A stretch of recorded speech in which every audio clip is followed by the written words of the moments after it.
Hello everyone, welcome to क्या रह सकते शॉर्ट। क्या रह सकते शॉर्ट में आप सभी का बहुत बहुत स्वागत है। आज हम बात करने वाले हैं एक नई वैकेंसी की, क्योंकि आप सभी को पता है कि मेरे चैनल पे गवर्नमेंट जॉब से रिलेटेड आपको मटेरियल जो है प्रोवाइड कराए जाते हैं। तो आज हम बात करने वाले हैं इसी सेक्शन में। आज एक वैकेंसी आई हुई है SGPGI लखनऊ से, और जो वैकेंसी है आपकी नर्सिंग ऑफिसर की। ठीक है, तो देख लेते हैं। Sanjay Gandhi post graduate institute of medical sciences Lucknow, PGI का नाम आप सभी लोगों ने सुना है। और वहाँ से एक बहुत ही अच्छी वैकेंसी निकल के आई है जिसका नाम है नर्सिंग ऑफिसर। अगर आप नर्सिंग ऑफिसर का नाम आपको कुछ नया लग रहा होगा तो मैं आपको ये बता दूं कि नर्सिंग ऑफिसर को पहले जो है सिस्टर ग्रेड 2 के नाम से जाना जाता था। ठीक है, नर्सिंग ऑफिसर को पहले सिस्टर ग्रेड 2 के नाम से जाना जाता था, previously known as sister grade 2। तो ये चीज़ ध्यान रखिएगा। ठीक है, ग्रुप बी की पोस्ट है, ये काफ़ी अच्छी सैलरी रहने वाली है। तो देख लेते हैं कि क्या क्या चीज़ें आपको चाहिए इस पोस्ट पे अप्लाई करने के लिए। क्या एलिजिबिलिटी क्राइटेरिया होगा, क्या होगा आपका सिलेबस, कैसे इसका टेस्ट होगा, एज लिमिट क्या होनी चाहिए, फीस क्या है, डेट क्या है, और भी बहुत सारी बातें जानेंगे हम लोग इस पोस्ट के लिए। चलिए स्टार्ट करते हैं। सबसे पहले तो बता दूं कि जो टोटल नंबर ऑफ पोस्ट है वो है 905। अगर हम डिवाइड करें इसे कैटेगरीज में तो अनरिजर्व्ड के लिए है 362, OBC के लिए है 243, SC के लिए है 191, ST के लिए है 19, EWS के लिए है 90। अगर बात करें इसमें हम अदर जो आपके रिजर्वेशंस होते हैं उसमें देख सकते हैं आप। तो यहाँ पे जो रिजर्वेशन है हॉरिजॉन्टल, यहाँ पर दिव्यांग 4%, एक्स सर्विसमैन 5%, DFF 2%, फीमेल के लिए 20%। तो ये हॉरिजॉन्टल रिजर्वेशन जो होता है, आपने देखा होगा कि जो भी आपकी उत्तर प्रदेश सरकार की जो वैकेंसीज आती हैं उसमें रिजर्वेशन जो होते हैं वो दिए रहे रहते हैं। तो वहाँ पर SPGI ने जो अपनी ये वैकेंसी निकाली है इसमें भी जो है रिजर्वेशन जो दिए हुए हैं, हॉरिजॉन्टल रिजर्वेशन वो जो है इतने इतने परसेंट इस कैटेगरी में दिए हैं, वो सारी चीज़ें यहाँ पे मेंशन है। चलिए बात कर लेते हैं पे लेवल मैट्रिक्स का। तो पे लेवल मैट्रिक्स आपको देख के दिख रहा होगा यहाँ पे कि लेवल 7 है, जो कि काफ़ी ही अच्छा लेवल माना जाता है। ठीक है, लेवल 7 काफ़ी अच्छा लेवल है। इसमें बात कर लेते हैं एप्लीकेशन की। तो एप्लीकेशन जो है स्टार्ट हो चुका है 5 जनवरी 2023, यानी कि 5 जनवरी से इसका फॉर्म जो है स्टार्ट हो चुका। तो 5 जनवरी आपका आज है, तो आज से ये फॉर्म आपके फिलअप होने स्टार्ट हो गए। लास्ट डेट एग्ज़ाम, इसमें आपका जो लास्ट डेट है और एग्ज़ाम जो फ़ी है, ठीक है ना, यानी कि फ़ी सबमिशन की जो लास्ट डेट है वो है आपकी 25 जनवरी। ठीक है, 25 तक आपको हर हालत में अपनी फ़ी सबमिट कर देनी है और इस फॉर्म को पूरा कर लेना होगा। चलिए बात कर लेते हैं यहाँ पे एप्लीकेशन फ़ी क्या होगी। तो अगर हम बात कर लेते हैं जनरल की, OBC की, EWS की, तो ये है 1180 रुपीज़। ठीक है, SC ST की बात करते हैं तो 708 रुपीज़ है। और जो मैंने ये फीस स्ट्रक्चर बताया है यहाँ पर, ये आपका GST इंक्लूडेड है। ठीक है, GST के साथ ये फ़ी जो है 1180 है जनरल, OBC, EWS के लिए, और SC ST की 708 विथ GST। तो इस चीज़ को ध्यान रखिएगा। और बहुत ही अच्छी वैकेंसी है। तो ये भी जानिएगा कि जो यहाँ की फ़ी है ना, ये नॉन रिफंडेबल है। सोच समझ के फॉर्म भरिएगा, बिकॉज जो ये फ़ी है ना वो नॉन रिफंडेबल है। तो ये चीज़ें आपको पता होनी चाहिए। ठीक है, सारे क्राइटेरिया को पहले वीडियो पूरा देख लीजिएगा एक बार, क्या क्या क्राइटेरिया हैं, क्राइटेरिया से आप मैच कर रहे हैं कि नहीं कर रहे हैं, उसी के अकॉर्डिंग आप अपना ये फॉर्म फिलअप करिएगा। एज की बात करें तो 18 to 14 ईयर्स। ठीक है, यानी कि 18 वर्ष ये जो आपकी उम्र है ये मिनिमम है, और जो मैक्सिमम है वो है 40 ईयर्स। इस बीच में आप होने चाहिए। और जो ये एज है ना, ये कैलकुलेट होगी अकॉर्डिंग टू 1 जनवरी 2023। ठीक है, चलो अब बात आती है एलिजिबिलिटी क्राइटेरिया की। इसी की वजह से जो है काफ़ी सारी दिक्कतें होती हैं। तो एलिजिबिलिटी क्राइटेरिया होना क्या चाहिए, पहले तो BSc ऑनर्स या फिर BSc नर्सिंग, ये चीज़ ध्यान रखिए। ठीक है, BSc ऑनर्स हो या फिर BSc नर्सिंग हो, ठीक है, या फिर BSc हो, पोस्ट सर्टिफिकेट हो, पोस्ट बेसिक BSc नर्सिंग हो। ठीक है, कहाँ से होना चाहिए, किसी रिकॉग्नाइज इंस्टीट्यूट या फिर यूनिवर्सिटी से। ठीक है ना, इसमें से कोई भी डिग्री आपके पास होनी चाहिए। ठीक है, आप BSc ऑनर्स हैं, BSc नर्सिंग है, BSc पोस्ट ग्रेजुएट हैं, लेकिन ये जो आपकी डिग्रीज है ना, ये आपकी होनी चाहिए कहाँ से, किसी भी रिकॉग्नाइज यूनिवर्सिटी और इंस्टीट्यूट से। तो ये चीज़ ध्यान रखिएगा, इस चीज़ को आपको ध्यान रखना है। ठीक है, सेकेंड इसमें कह रहा है कि registered as nurse and midwife in state oblique INC, ठीक है। और आईएनसी का मतलब यहाँ पे है इंडियन नर्सिंग काउंसिल से, ठीक है।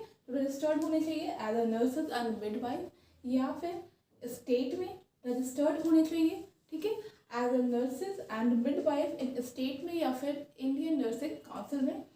इसके बाद से ये वाली योग्यता तो आपके पास होनी चाहिए। अगर ये योग्यता नहीं है तो जो सेकंड इसका ऑप्शन है, यानी कि जो ये वाला है, आपके पास डिप्लोमा होना चाहिए इन जीएनएम फ्रॉम कहाँ से, सेम इंडियन नर्सिंग काउंसिल से, रजिस्टर्ड होने चाहिए as a nurses and midwife in state oblique Indian nursing council. तो ये चीज़ सेम है जो यहाँ पर मैंने बताया, ठीक है।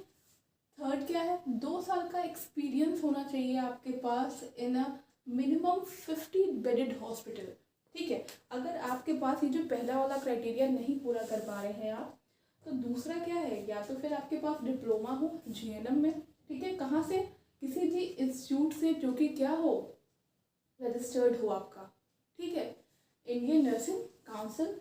रजिस्टर्ड होने चाहिए as a nurses and midwife in state में या फिर इंडियन नर्सिंग काउंसिल में। 2 साल का एक्सपीरियंस होना चाहिए आपके पास 50 बेडेड हॉस्पिटल में, ठीक है।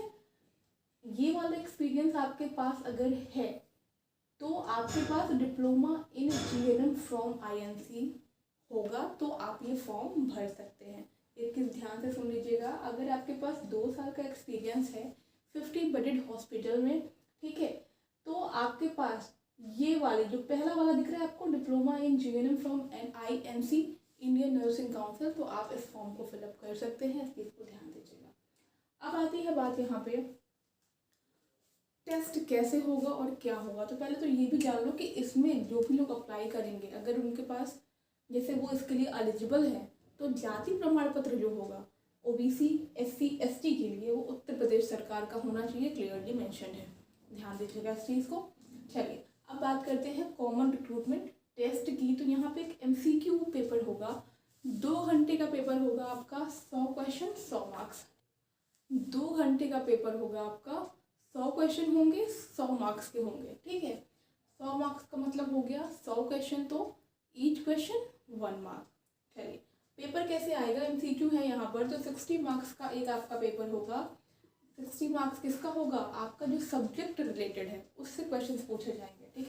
पहला वाला जो 60 नंबर होगा आपका, ये जो 60 नंबर आपको दिख रहा है, ये जो है आपका पोस्ट जो है नर्सिंग का पोस्ट है, इसके सब्जेक्ट से रिलेटेड या फिर जो क्वालिफिकेशन है उससे रिलेटेड, यानी कि आप कह सकते हो कि स्पेसिफिकेशन जो होता है जो आपका नर्सिंग है ना, इससे रिलेटेड आपका जो बीएससी ऑनर्स है, बीएससी नर्सिंग है, बीएससी पोस्ट सर्टिफिकेट है, यानी कि जो योग्यता आपकी है उससे रिलेटेड क्वेश्चन पूछे जाएंगे आपके 60 नंबर के, क्लियर है। 10 नंबर का जनरल इंग्लिश, ठीक है, 10 नंबर का जनरल नॉलेज, 10 नंबर का रीजनिंग और 10 नंबर आपका मैथमेटिकल एप्टीट्यूड। तो ये हो गया टोटल 100, यानी कि 100 नंबर का क्वेश्चन पेपर है आपका और 100 ही नंबर, ठीक है, 100 नंबर का क्वेश्चन पेपर है। ईच क्वेश्चन कैरीज 1 मार्क, यानी कि 100 क्वेश्चन भी पूछे जाएंगे। Each question carry 1 mark. Negative marking यहाँ पे आपका 1/3 का है, तो ये चीज़ ध्यान रखिएगा। पेपर अगर आप अटेम्प्ट करेंगे तो नेगेटिव मार्किंग है, इस चीज़ को ध्यान दीजिएगा, क्लियर है। चलिए नेक्स्ट बात करते हैं कि जैसे, क्योंकि मैंने आपको बताया कि पोस्ट यहाँ पे 905 है, ठीक है, 905 पोस्ट है, तो इसीलिए यहाँ पे मिनिमम क्वालिफाइंग मार्क्स भी रखा गया है, जो कि आपका 50% है जनरल, ईडब्ल्यूएस और ओबीसी के लिए और 45% है एससी एसटी के लिए। जैसे क्या है ना, जैसे मेरिट आपका, क्योंकि ये सिर्फ एक एग्ज़ाम से यहाँ पे मेरिट बनेगी। मेरिट अगर एक एग्ज़ाम से बनती है तो यहाँ पे क्या होता है कि अगर ऊपर से इन्होंने उठा लिया बच्चों को मेरिट में जो आ गए, उसके बाद से अगर मान लीजिए आपकी ये सीट नहीं फिलअप हो पाती है तो क्या करेंगे, इसीलिए उन्होंने जो है मिनिमम क्वालिफाइंग मार्क्स यहाँ रख दिया है, तो वो नीचे से बच्चों को उठा सकते हैं जो इतना क्राइटेरिया कंप्लीट कर पाएंगे। तो आपको क्या करनी है, कोशिश करनी है कि आपको अच्छे से अच्छा नंबर लेकर के आना है, और उन अच्छे नंबर को लाने के लिए जो लोग मेहनत करेंगे वो अपने आप को ये सोचें कि वो हाईएस्ट में आए, और ये तो ज़रूर से क्लियर कर लेना है। अगर आप जनरल हैं, ईडब्ल्यूएस में आते हैं, ओबीसी हैं तो 50%, ठीक है, और अगर आप एससी एसटी हैं तो आपको 45% मार्क्स लाना ही होगा। तो ये चीज़ आप ध्यान देंगे। मीडियम ऑफ सीबीटी, जो आपका कंप्यूटर बेस्ड टेस्ट होगा ना, इसका जो मीडियम होगा वो इंग्लिश लैंग्वेज होगा, ठीक है। तो हिंदी के लिए तो सोचिएगा भी मत, इंग्लिश लैंग्वेज यहाँ पे क्लियरली मेंशन है आपके नोटिफिकेशन में। जब आप इसको ध्यान से देखेंगे तो आपको दिखेगा वहाँ पे कि इंग्लिश लैंग्वेज आपको आनी चाहिए, क्योंकि आपका जो क्वेश्चन पेपर है, जो आपका कंप्यूटर बेस्ड एग्जाम होगा, उसका जो मीडियम होगा वो आपका इंग्लिश होगा। ये सारा क्राइटेरिया आपको, जितनी भी इस चीज़ के बारे में जानकारी चाहिए, जो भी आपका रिजल्ट आएगा, जो भी मेरिट आएगी, ये सारा जो है आपका SGPGI लखनऊ की वेबसाइट पे ही आएगा, ठीक है। और जो SGPGI की वेबसाइट है वो है आपकी www.sgpgims.org.in। तो ये वाली वेबसाइट पे आपको सारी इन्फॉर्मेशन मिल जाएगी।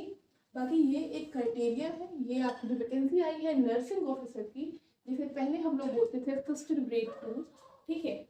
तो ये पूरा इसका एक क्राइटेरिया है, किस तरह से क्या क्या करना है, क्या चीज़ें आपको जाननी है, क्या एलिजिबिलिटी क्राइटेरिया होना चाहिए, और ये सारी चीज़ें अगर मैच करती हैं तो आप इस फॉर्म को ज़रूर से फिलअप कर सकते हैं।